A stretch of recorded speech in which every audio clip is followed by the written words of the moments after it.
Assalamualaikum warahmatullahi wabarakatuh. Halo, nama saya Abdullah Ginastiar dengan NIM 77752400016 dari program studi Magister Administrasi Publik Universitas Sultan Ageng Tirtayasa. Di sini, saya akan menjelaskan mengenai analisis kebijakan transformasi kawasan strategis pariwisata Banten Lama. Pada hari ini, saya akan membahas mengenai yang pertama tentang agenda setting, yaitu tentang proses penetapan atas isu-isu yang menjadi permasalahan yang ada di kebijakan tersebut. Lalu yang kedua, saya akan menganalisis kebijakannya atas formula dan juga isu-isu penting dari kebijakan tersebut. Lalu yang ketiga, saya akan menjelaskan mengenai policy brief. Policy brief itu adalah suatu cara atau instrumen strategis yang digunakan oleh stakeholder terkait dalam pengambilan keputusan sebagai upaya untuk mengatasi isu-isu tersebut. Lalu yang keempat, mengenai advokasi kebijakan, yaitu bagaimana kebijakan tersebut dikomunikasikan kepada pemangku-pemangku kepentingan atau stakeholder, supaya kebijakan tersebut dapat diimplementasi, dapat diformulasikan, dapat ditetapkan, kayak gitu. Lalu yang terakhir, saya akan menganalisis bagaimana cost-benefit ratio dari regulatory impact analysis. Lalu kita akan masuk kepada pembahasan yang pertama, mengenai agenda setting daripada kebijakan transformasi kawasan strategis pariwisata Banten Lama. Dalam agenda setting ini, peneliti ingin menganalisis bagaimana isu-isu penting tersebut ada di dalam kebijakan tersebut. Kebijakan tersebut memiliki berbagai macam masalah dalam 6 dimensi. Yang pertama terkait dengan dimensi manpower atau dari sumber dayanya.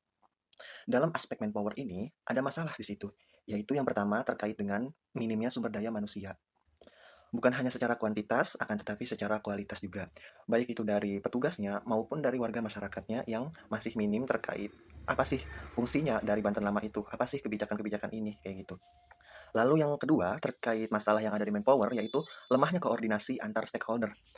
Siapa sih yang bertanggung jawab terhadap pemeliharaan, terhadap pelaksanaan daripada kebijakan strategis pariwisata Banten Lama ini? Kewenangannya itu masih belum secara jelas diatur melalui SOP-nya kayak gitu. Sehingga masih ada beberapa petugas di lapangan maupun stakeholder-stakeholder terkait yang masih rancu, masih ambigu dalam melaksanakan implementasi kebijakannya. Lalu, dimensi yang kedua yaitu dari methods atau metodenya daripada kebijakan ini. Ada tiga masalah di sini. Yang pertama terkait sistem yang belum terintegrasi. Artinya, ada beberapa data yang belum terupdate gitu secara serentak, secara real time. Data apa aja? Misal, data terkait pengunjung pariwisata tersebut, kemudian data terkait pendapatan, itu masih belum update. Masih adanya miskomunikasi, masih adanya misdata di situ. Lalu dari metode yang kedua yang masih menjadi masalah yaitu kurangnya SOP. Seperti yang dijelaskan sebelumnya, kurangnya SOP itu akan menimbulkan keambiguan dalam pelaksanaan kebijakan kayak gitu. Artinya, wewenang itu tidak diserahkan secara baik kepada orang yang berhak, orang yang wajib melaksanakan wewenang tersebut kayak gitu. Lalu masalah yang ketiga terkait dari metode yaitu kurangnya pemanfaatan teknologi. Pembangunan transformasi kawasan Banten Lama sudah dilakukan, akan tetapi tidak adanya inisiatif daripada stakeholder terkait dalam hal misalnya pariwisata, promosi pariwisata melalui internet itu masih belum ada kayak gitu. Lalu pada dimensi yang ketiga terkait machines atau mesin yang digunakan. Dalam hal ini masih banyak sekali, fasilitas-fasilitas yang kurang gitu. Misalnya fasilitas akomodasi bagi pariwisata gitu kan, ada pariwisata yang dari luar Banten kayak gitu. Terus bagaimana pariwisata itu bisa maju jika akses kepada pariwisatanya itu masih kurang kayak gitu. Jadi itu adalah fasilitas yang kurang. Lalu aspek yang kurang juga ada di aspek transportasi yang kurang gitu untuk jangkauan. Dan selanjutnya pada dimensi selanjutnya itu ada dimensi material atau alat-alat penunjang gitu, bahan-bahan penunjang. Di sini masih ada yang kurang. Yang pertama, pasti di setiap OPD, di setiap program pemerintah, pasti ada kalanya yang namanya minim anggaran. Karena ini sifatnya dari APBD, kayak gitu, maka pasti sudah dianggarkan terlebih dahulu sebelumnya di APBD tersebut. Nah, bisa jadi pada pelaksanaannya itu ada beberapa program yang tidak terrealisasi karena minimnya anggaran. Lalu, yang kedua, dalam aspek material yang menjadi masalah, yaitu terkait sumber daya manusia lokal yang tidak optimal. Bangunan sudah dibangun, akan tetapi pemerintah tidak bisa mengedukasi, tidak bisa memberdayakan masyarakat lokal itu supaya lebih maju kayak gitu. Itu masih menjadi masalah kayak gitu. Lalu di aspek yang kelima, dimensi yang kelima yaitu tentang mother nature atau dari aspek lingkungan.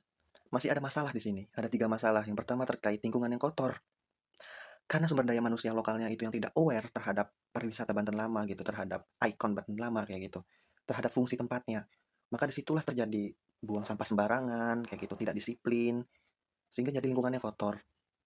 Lalu ada masalah budaya juga. Budaya apa? Budaya pungli gitu. Banyak sekali pungutan-pungutan liar di situ. Mengatasnamakan infak, mengatasnamakan amal jariah. Akan tetapi tidak masuk itu kepada yang semestinya. Tidak masuk, tidak menyumbang sih kepada PAD kayak gitu. Lalu yang terakhir dimensi yang keenam yaitu measurement atau pengukuran.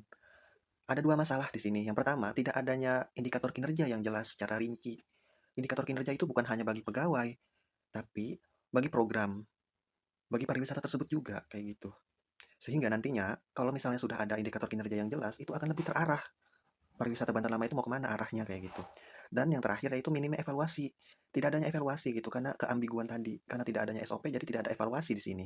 Sehingga dari 6 dimensi ini, peneliti menyimpulkan bahwa kebijakan transformasi kawasan strategis Banten Lama itu pengelolaannya belum optimal, kayak gitu. Lalu, pada slide ini, peneliti ingin menjelaskan mengenai analisis kebijakan daripada isu-isu yang telah dijelaskan di Fishbone tadi. Peneliti menggunakan metode 5W1H, di mana peneliti ingin menganalisis lebih dalam terkait isu-isu tersebut, kayak gitu. Yang pertama, terkait indikator what atau apa, kayak gitu. Jadi, peneliti merekomendasikan bahwa ada suatu masalah di situ, maka peneliti ingin memberikan saran terkait kebijakan untuk mengevaluasi, untuk mengatasi masalah-masalah tersebut. Yaitu peneliti ingin kebijakan tentang membangun kembali kejayaan Banten Lama melalui transformasi wisata sejarah dan juga budaya. Seperti yang dijelasin pada slide sebelumnya, bahwa ada beberapa masalah di situ terkait pengelolaan kawasan yang belum optimal, sehingga menyebabkan turunnya kawasan itu secara baik gitu ya, baik secara fungsi maupun secara fisik kayak gitu. Nah, tujuan daripada kebijakan membangun kembali kejayaan Banten Lama itu adalah untuk memulihkan vitalitas kawasan dengan meningkatkan pengelolaan, infrastruktur, dan juga potensi budaya. Karena pada kebijakan yang sebelumnya itu, budaya itu belum dioptimalkan secara baik potensinya. Pengelolaannya juga belum baik kayak gitu. Banyak sekali infrastruktur-infrastruktur yang belum memadai kayak gitu, yang lingkungannya masih kotor kayak gitu. Selanjutnya, pada indikator yang kedua yaitu where, di mana. Jelas, lokasinya di kawasan Banten Lama. Karena ini merupakan kawasan urban heritage yang strategis kayak gitu. Urban heritage itu adalah kebudayaan sejarah dari masa lalu yang diwariskan. Karena Banten Lama itu kan merupakan suatu kejayaan di masa lalu kayak gitu. Maka peneliti tertarik ingin membangun kembali gitu kejayaan Banten Lama. Lalu aspek yang ketiga tentang who. Siapa? Siapa pelakunya? Di sini ada beberapa pelaku kayak gitu. Yang pertama, pasti pemerintah daerah. Supaya lebih jelas, pemerintahnya itu harus berkolaborasi, bekerja sama gitu, bukan hanya Kota Serang aja. Karena Banten Lama itu letaknya ada di 2 kabupaten dan juga ada di Kota Serang kayak gitu ya, ada dua administrasi, maka pemerintah Kota Serang dan juga pemerintah Kabupaten Serang semestinya bekerja sama dan juga bisa bekerja sama juga dengan pemerintah Provinsi Banten. Lalu pelaku yang kedua jelas masyarakat lokal. Kita akan memberdayakan pelaku-pelaku usaha di situ, masyarakat-masyarakat biasa juga diberdayakan melalui edukasi. Lalu selanjutnya terkait pelaku yang ketiga yaitu investor atau sektor swasta. Third party itu sangat diperlukan dalam collaborative governance supaya kebijakan pariwisata ini optimal dengan semestinya kayak gitu. Mulai dari pengembangan infrastruktur, bagaimana promosinya, bagaimana cara meningkatkan PAD nantinya kayak gitu. Dan menurut saya pelaku yang keempat yaitu akademisi. Akademisi juga penting gitu ya, atau peneliti-peneliti untuk merumuskan bagaimana strategi yang tepat, bagaimana cara mengatasi masalah, bagaimana inovasinya kayak gitu. Sehingga nantinya itu akan mempunyai target bagaimana kebijakan pariwisata Banten Lama itu bisa menarik wisatawan domestik dan juga wisatawan internasional. Dan juga pelaku-pelaku bisnis, bukan hanya UMKM kayak gitu. Nantinya akan meningkatkan kesejahteraan masyarakat juga. Lalu yang keempat indikatornya yaitu how, bagaimana. Ada beberapa cara, yang pertama itu terkait penyusunan SOP-nya terlebih dahulu, supaya lebih jelas arahnya, supaya lebih jelas petugasnya siapa aja. Lalu yang kedua revitalisasi infrastruktur. Perbaikilah infrastruktur yang belum ada, perbaikilah infrastruktur yang masih menjadi masalah kayak gitu, terutama dalam lingkungan tadi. Terus peningkatan kolaborasi antara pemerintah, swasta, dan juga masyarakat. Masyarakat itu harus dilibatkan, harus diberdayakan juga. Dan pendekatan kebijakannya itu menggunakan metode SWOT, sehingga bisa menilai dari lingkungan-lingkungan internal dan juga lingkungan eksternal kayak gitu. Bisa tahu kekuatannya, bisa tahu kelemahannya, peluang, ancamannya kayak gitu. Dan harus mengutamakan kepentingan masyarakat dan juga pelestarian budaya. Sehingga pada indikator yang kelima, when, kapan. Perencanaan ini semestinya harus bersifat jangka panjang, bukan hanya dibangun terus ditinggalkan, tapi harus fokus pada pengelolaan keberlanjutan, pada kualitasnya kayak gitu, bukan hanya pada tahun 2030. Saya sebagai peneliti berharap pada tahun 2030 itu bisa terrealisasi gitu kejayaan Banten Lama tersebut, kayak gitu. Baik, pada slide ini peneliti ingin menjelaskan mengenai policy brief. Jadi policy brief itu adalah suatu instrumen bagaimana penelitian kebijakan itu bermanfaat atau membuat suatu rekomendasi atas masalah-masalah, atas isu daripada kebijakan yang sebelumnya kayak gitu. Nah, kebijakan yang sebelumnya itu kan terkait transformasi pariwisata Banten Lama. Maka peneliti membuat rekomendasi kebijakan. Rekomendasi kebijakannya itu membangun kembali kejayaan Banten kayak gitu. Atas latar belakang masalah, jadi yang pertama itu kan setelah dijelaskan pada slide sebelumnya, ada beberapa masalah, misalnya terkait infrastruktur yang masih kurang, terkait sinerginya masih kurang, terkait potensi pariwisatanya juga yang belum digali secara optimal. Maka peneliti merekomendasikan kebijakannya yaitu membangun kembali kejayaan Banten lama. Bukan hanya membangun fisiknya aja, tetapi juga harus membangun fundamentalnya, membangun aspek-aspek yang lainnya kayak gitu, sehingga Banten lama itu bisa jaya kembali. Jelas tujuannya yaitu untuk mengoptimalkan pengelolaan kawasan Banten lama melalui peningkatan kualitas SDM. SDM-nya juga dibangun, bukan hanya infrastrukturnya. Lalu yang kedua, tentu karena Banten Lama itu merupakan kawasan heritage atau sejarah yang diwariskan, maka kita perlu untuk melestarikan budaya tersebut kayak gitu. Dan yang ketiga, tujuannya itu meningkatkan kontribusi ekonomi, bukan hanya kepada masyarakat, tetapi kepada Pemda dalam hal pendapatan asli daerah kayak gitu. Ya jelas tujuannya itu untuk membangun kembali sarana prasarana yang ada di kota atau di Kabupaten Serang, terus juga melaksanakan program-program pemerintah. Nah, itu fungsinya dari PAD. Lalu bagaimana dengan implementasinya? Implementasinya itu ada dua. Yang pertama, kalau jangka pendek itu fokusnya pada peningkatan pemahaman SDM yang terlebih dahulu. Masyarakatnya itu diberdayakan, masyarakatnya diedukasi, kayak gitu, sehingga nantinya akan aware. Lalu jelas perbaikan fasilitas-fasilitas dasar, penuhilah kebutuhan-kebutuhan masyarakat di situ. Misal kalau toiletnya kurang, tambahin toiletnya, jalan yang rusak, diperbaiki jalannya, akses transportasinya belum ada, diadain lah kerjasama di situ. Sehingga nantinya pada jangka panjangnya itu akan mengintegrasikan digitalisasi, karena semakin ke depan itu semakin digital eranya, kayak gitu. Dan juga membangun ekosistem pariwisata yang berbasis komunitas. Diharapkan nantinya itu akan ada komunitas di situ, akan hidup kejayaan Banten lamanya kayak gitu.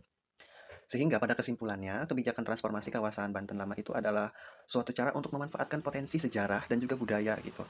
Tapi harus melalui pendekatan menyeluruh, bukan hanya pembangunan infrastrukturnya aja, tapi juga dari pembangunan sumber daya manusianya, pembangunan kolaborasinya antar stakeholder kayak gitu. Sehingga implementasinya juga akan baik gitu.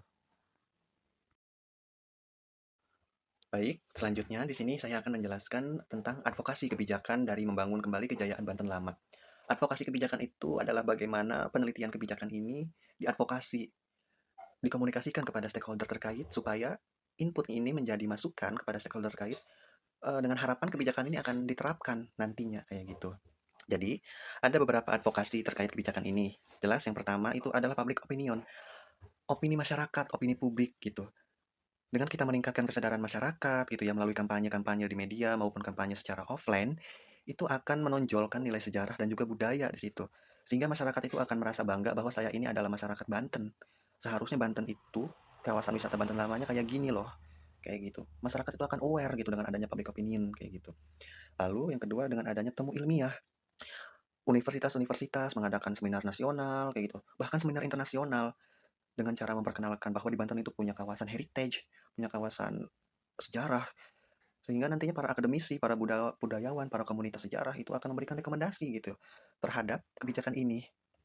Lalu yang ketiga, jelas tatap muka dengan pemangku kepentingan terkait, diskusi gitu ya, sehingga bisa mendorong kolaborasi antara pemerintah daerah, masyarakat, dan juga pelaku usaha kayak gitu. Terus juga ada diskusi publik, bagaimana mengadakan forum terbuka, diskusi gitu ya. Dan bisa mengevaluasi gitu atas kebijakan yang telah ditetapkan sebelumnya, yang telah dijalankan sebelumnya. Kekurangannya menjadi masukan, kayak gitu. Dan yang terakhir melalui promosi internasional, dengan cara meluncurkan kampanye di berbagai media sosial secara masif, bahwa di Banten ini punya kawasan yang menurut kami itu adalah sejarah dari dunia, yang harus dihidupkan kembali, kayak gitu.